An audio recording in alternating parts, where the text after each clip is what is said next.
नमस्ते। आज हामी नेपालको भूगोलको एउटा रोमाञ्चक यात्रामा निस्कदैछौँ। एउटा यस्तो ठाउँ जहाँ हिउँले ढाकिएका चुचुराहरूले उष्णकटिबन्धीय जङ्गलहरूलाई भेट्छन्। ल, सुरु गरौँ है त। ल, एउटा प्रश्न है।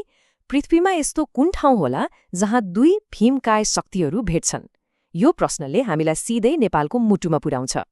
हो, त्यो ठाउँ अरू कुनै होइन, नेपाल हो। विश्वका दुई सबैभन्दा ठूलो जनसङ्ख्या भएका देशहरू भारत र चीनको ठिक बीचमा। यही अवस्थितिले नै नेपाललाई भूराजनीतिक र भौगोलिक रूपमा एकदमै विशेष बनाएको छ। क्षेत्रफलको कुरा गर्दा नेपाल 1,47,181 वर्ग किलोमिटरमा फैलिएको छ। सुन्दा त ठूलै लाग्छ होइन? तर असली कथा त यसको छिमेकीहरूसँग तुलना गर्दा सुरु हुन्छ। अनि हो, यही क्षेत्रफलभित्र बस्छन् लगभग 3 करोड मानिसहरू। अब सोच्नुहोस् त, यति विविध भूबनोटमा यो जनसङ्ख्या कसरी फैलिएको होला?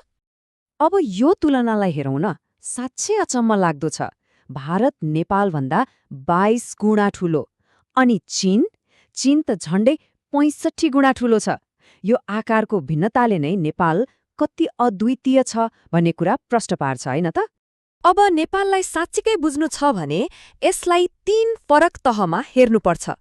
ती हुन् हिमाल, पहाड र तराई। यही नै हुन् नेपालका 3 मुख्य भौगोलिक मुहार। ल, यो तालिकाले हामीलाई धेरै कुरा बताउँछ। हेर्नुहोस् त, पहाडले देशको सबैभन्दा ठूलो हिस्सा 68% ओगटेको छ। तर जब हाम्रो नजर जनसङ्ख्याको कोलममा जान्छ, कथाले एउटा रमाइलो मोड लिन्छ। र यहाँ छ सबैभन्दा ठूलो आश्चर्य। हामी नेपाललाई हिमालको देश भनेर चिन्छौँ, तर वास्तविकता हेर्नुहोस् त, देशको आधाभन्दा बढी जनसङ्ख्या मतलब 53% भन्दा ज्यादा तराईको समतल भूमिमा बस्छन्। यो तथ्यले त नेपालबारेको हाम्रो सामान्य बुझाइलाई नै एक किसिमले चुनौती दिन्छ। त्यसो भए प्रश्न उठ्छ, यस्तो अविश्वसनीय भौगोलिक विविधता भएको देशलाई कसरी व्यवस्थित गरिन्छ, कसरी शासन गरिन्छ? हो, यही प्रश्नले हामीलाई नेपालको प्रशासनिक बनावटतिर लैजान्छ। यो विविधतालाई व्यवस्थापन गर्न नेपाललाई 7 प्रदेशमा विभाजन गरिएको छ। अब आउनुहोस्, तीमध्ये 2वटा एकदमै फरक प्रदेशको एउटा छोटो यात्रा गरौँ। हाम्रो यात्रा सुरु हुन्छ बागमती प्रदेशबाट। यसलाई देशको धड्कन पनि भन्न सकिन्छ, किनभने यो राजनीतिक र जनसङ्ख्या दुवैको केन्द्र हो। बागमती प्रदेश यो साँच्चै देशको मुटु हो। देशको राजधानी काठमाडौँ यहीँ छ। सबैभन्दा धेरै जनसङ्ख्या पनि यहीँ बस्छन्। तर क्षेत्रफलको हिसाबले चाहिँ यो देशको तेस्रो सानो प्रदेश हो। कस्तो विरोधाभास होइन? ल, अब बागमतीको त्यो भिडभाड र चहलपहलबाट एकदमै टाढा लागौँ।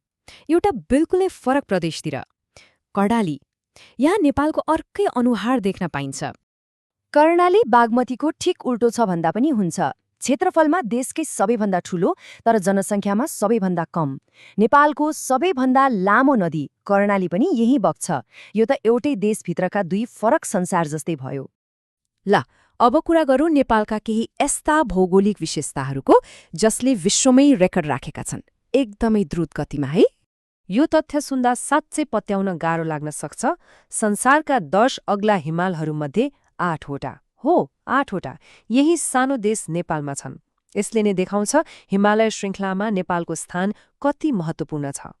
र ती सबैको राजा, विश्वकै शिर सगरमाथा, जसको आधिकारिक उचाइ हो 8,848.86 मिटर, पृथ्वीको सर्वोच्च शिखर। तर नेपालको कथा उचाइमा मात्रै सीमित छैन। यहाँ त भौगोलिक चरम सीमाहरूको सङ्गम छ।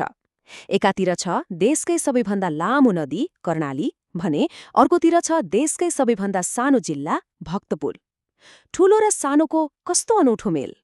र अब अन्त्यमा केही यस्ता रमाइला र अनौठा तथ्यहरू जसले नेपालको भूगोललाई अझै यादगार बनाउँछन्। के थाहा थियो? बागलुङ जिल्लाको आकार ठ्याक्कै नेपालको नक्सा जस्तै छ अरे। अनि ताप्लेजुङ यो एउटै यस्तो जिल्ला हो जसले हाम्रा 2 विशाल छिमेकी भारत र चीन दुवैलाई छुन्छ। र मनाङ र मुस्ताङ जस्ता जिल्लाहरूलाई त हिमालपारिका जिल्ला पनि भनिन्छ, किनकि तिनीहरू मुख्य हिमालयको वर्षा छाया क्षेत्रमा पर्छन्। यी कुराहरूले नेपालको भूगोललाई झनै रहस्यमय बनाउँछन्। हो, यिनै कुराहरूले गर्दा यो भनाइ एकदमै सही लाग्छ। एउटै सानो देशमा भूगोलको संसार। यसले नेपालको विविधतालाई कति राम्रोसँग समेटेको छ।